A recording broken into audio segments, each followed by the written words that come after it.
Febreiro de 2021. Nin orzamentos, nin convenios, nin presco. Pero si traen unha ordenanza de uso, noutrora foi de impulso, que é a mesma, esencialmente, que non quixeron que se debatese nin sequera neste pleno no pasado mandato.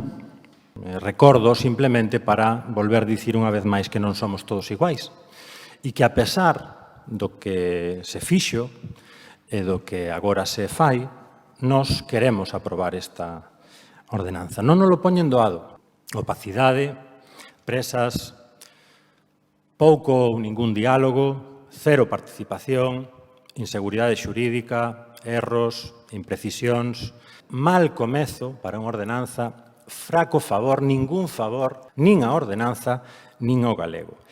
Pero a pregunta é, por que actúan así? E un día, como sigan nesta actitude, nesta fuxida cara adiante, van tropezar. Queremos aprobar esta ordenanza e, ademais, queremos mellorala e, por iso, presentamos unha emenda feita con ánimo constructivo. Propoñemos algúns cambios que van destinados a reforzar o Servizo de Normalización Lingüística e asumir tamén como corporación un compromiso de horizonte orzamentario mínimo, algo máis de ambición e algo máis de compromiso, estendendo, entre outras cousas, esas obrigas ao conxunto da corporación e non únicamente ao goberno municipal. Apostamos por, digamos, unha discriminación positiva dos medios exclusivamente en galego. Sabemos perfectamente que moitas veces os recursos públicos que pretendidamente destinados a favorecer o uso normal do galego nos medios de comunicación acaban nos medios que non só non usan o galego de forma habitual, sino que son belixerantes contra a súa normalización. Por último, que é a parte que quizáis máis nos preocupa, é a cuestión do plan de normalización lingüística. Creemos que é un erro